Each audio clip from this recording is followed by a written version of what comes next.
बोलो जयकारा बोल मेरे श्री गुरु महाराज जी की जय। 12 अक्टूबर 2025। परमहंस अद्वैत मत श्री श्री 108 श्री स्वामी स्वरूपानंद जी महाराज। सौजन्य लेखक तथा प्रकाशक श्री परमहंस अद्वैत मत पब्लिकेशन सोसाइटी श्री आनंदपुर।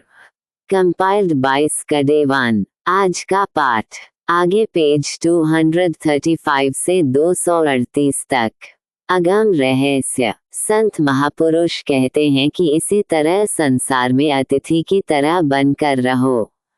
दुनिया के पदार्थ प्रयोग में लाओ, परंतु उनके साथ दिल न लगाओ।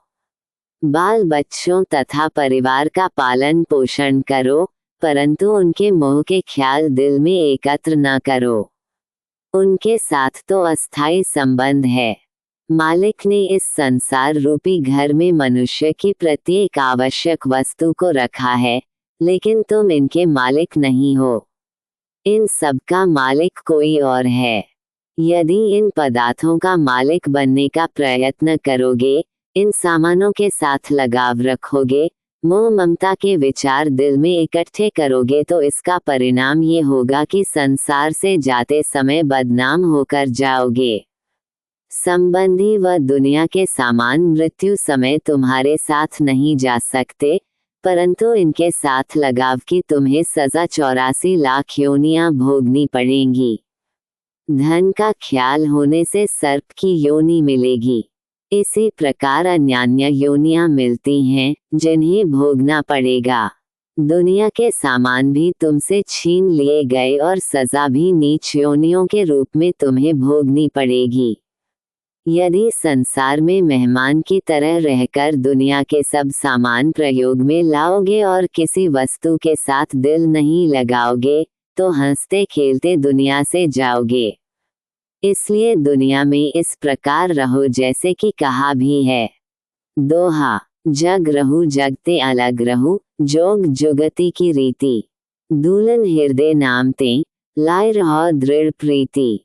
संत दूलनदास जी। संसार में रहकर संसार से अलग होकर रहना आसान नहीं है। इसका साधन समय के संत सद्गुरु ही जीव को बताते हैं।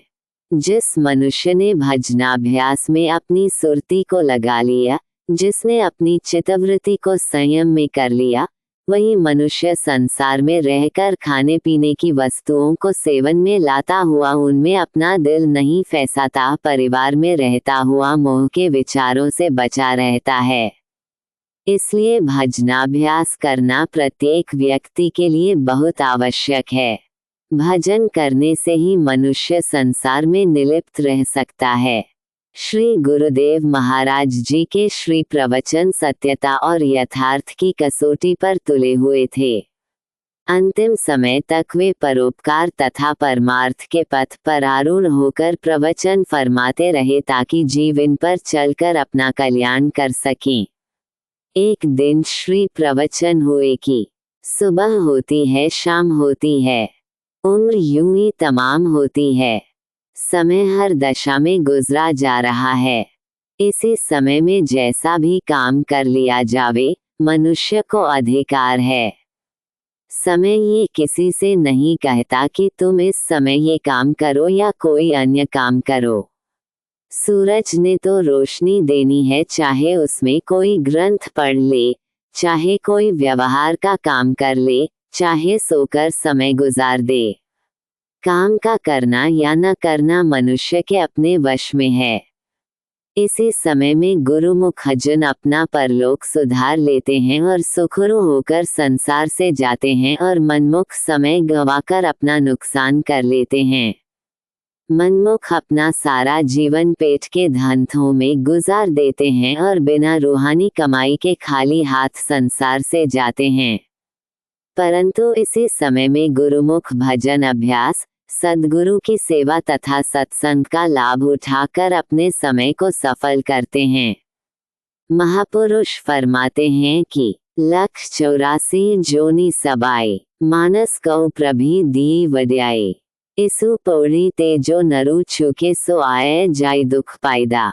गुरुवाणी। मनुष्य जन्म को इसलिए श्रेष्ठ तथा उत्तम कहा गया है कि मनुष्य जन्म में भजनाभ्यास और सत्संग आदि सभी साधन हो सकते हैं। किसी अन्य योनि में ये काम नहीं हो सकते। जो लोग मनुष्य जन्म को पाकर अपना पूरा जीवन खाने पीने और सोने में तथा मोह ममता की पूर्ति में लगा देते हैं, वे जीव अपने रास्ते से भूले हुए हैं। जैसे दो मनुष्य किसी बाग की सैर के लिए गए। बाग के मालिक ने उनको 1 घंटा सैर की आज्ञा दी। उनमें से एक ने तो उस समय में कुछ फल खा लिए और पेट भर लिया, परंतु दूसरा मनुष्य घंटा भर वृक्षों व पौधों के पत्ते देखता व गिनता रहा। 1 घंटे के बाद बाग के मालिक ने दोनों को बाहर निकाल दिया। इस प्रमाण से स्पष्ट है कि जिस मनुष्य ने तो फल खाकर पेट भर लिया, उसने समय का लाभ उठा लिया।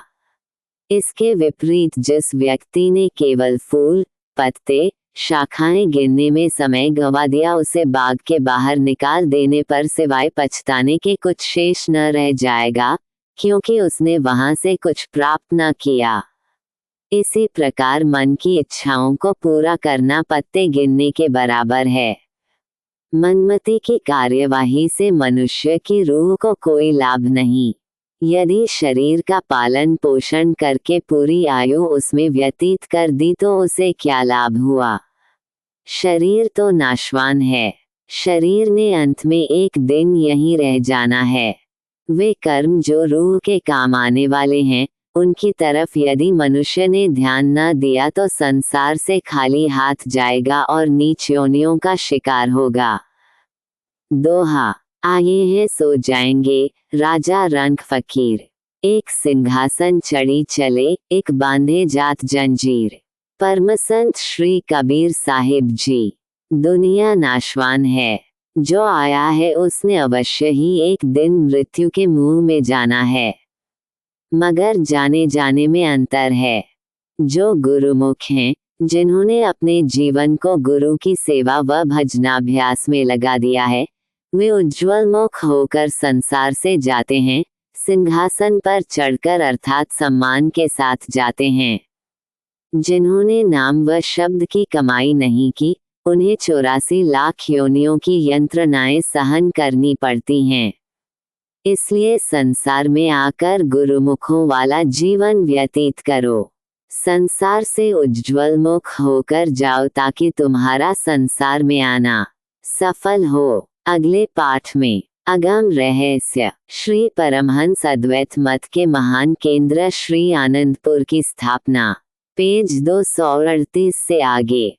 बोलो जयकारा बोल मेरे श्री गुरु महाराज जी की जय। Complied by Skadevan।